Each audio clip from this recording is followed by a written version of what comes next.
In 1955, your dad convened 12 business leaders to discuss forming a junior achievement chapter in Grand Rapids.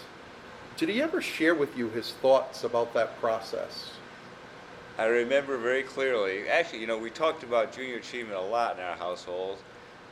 My father was extremely enthusiastic about the concept and the practical aspects of it, Bill.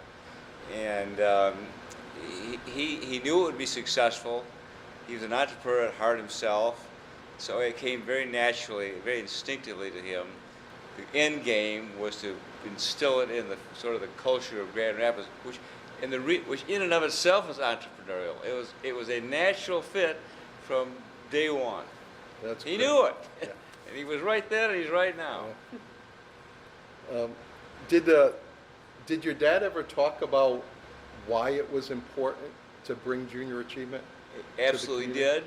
It was the best about business, about the principles of business, about teamwork, about joint effort, about learning at a very young age that business is a desirable, respectable, audible, noble undertaking, a noble career, and what we do is not just creating a product and selling it, but what we do the rest of our corporate responsibilities in terms of reaching out to the city, being an active member of the city and the community. So it starts with a product, it starts with a team, it starts with a balance sheet, income statement, cost controls, marketing, all the sort of the basic principles of running a good business, but it also talks about ethics and what kind of people should be involved in business, what kind of people are involved in business, people of great integrity, of great purpose, of great leadership, of civic responsibility. So it starts with a product, but it's much bigger than that, much deeper than that, and really much more important. It goes to the fabric of the country. Absolutely. It'd be generous, by the way. I forgot about generosity because my mother and father started the Frey Foundation almost 50 years ago in the early 1970s. So it was about giving back. And junior achievement is another way of giving back in terms of your volunteer participation. You're investing your time and energy working with young men and women to show them the great principles of running a successful business. So he was a great teacher, even though he may not have known it. But some things never go out of style. Personal character never goes out of style. Energy never goes out of style. Working hard never goes out of style. There's all kinds of things, and being generous never goes out of style. Well it's said. It's a great mix. It's a great menu for success for any city, for any family, for any person, for any corporation. Well said. Trust me. Well said. So, 15 years ago, I remember coming into your office, right. And through your efforts, the Frey Foundation established the Ed Frey Junior Achievement Fund at the Grand Rapids Community Foundation. We did indeed. Why was this important to you and the foundation? I think it takes my dad's legacy of bringing junior achievement to this city and to this region, all of West Michigan, and instilling that it goes on for a very, very long time. Business is a noble career. The foundation really wanted to make sure that the principles of junior achievement were carried forward for as long as we could predict and give it a financial foundation that it might not otherwise have. Fantastic. And we pitched the concept of building a free enterprise center,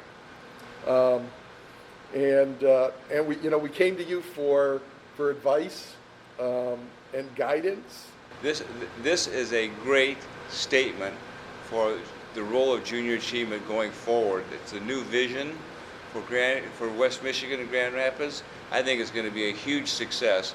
It's got a great future.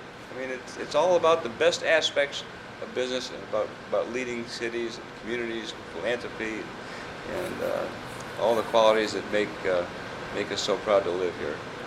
The business community has an enormous role to play, not just for the business itself, but in the bigger role of being a good corporate citizen wherever you are located.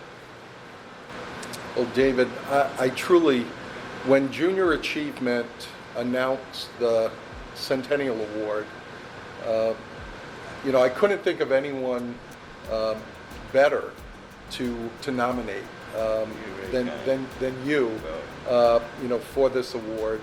Um, and I know obviously there's many things that you did before I came to town, Right. but based on the 22 years that we've worked together already, I just couldn't think of anyone that epitomized the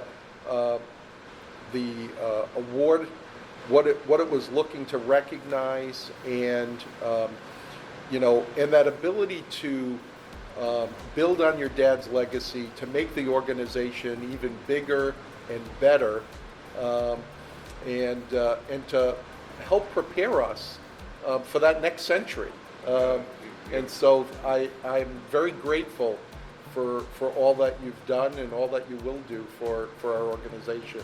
And I couldn't be prouder of this next giant step forward for junior achievement. It really propels junior achievement in for another generation or two in terms of its impact. It'll be very impactful on these young men and women.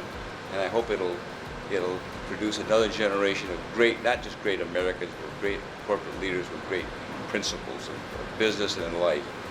It's a big deal. Thank you very much for this very significant and meaningful national award. I thank National Junior Achievement, for establishing these very special awards for a limited number of individuals around the country. I'm flattered beyond words to accept it, really not just for myself, but for my entire family, and their commitment to junior achievement and to the leadership of our father, in some cases grandfather, and sometimes great-grandfather, for his bringing this very special message and vision to Grand Rapids, and sort of embedding it in the fabric of the community. He had a vision then. The vision remains true today, and I think the new center of free enterprise that we're in today is really the capstone of his vision for the future. It really cements the role of junior achievement in educating young men and women about the great things about the business community for yet another generation or two or three. So thank you so much. It's an award that I will remember and cherish for a very, very long time. Thanks so much.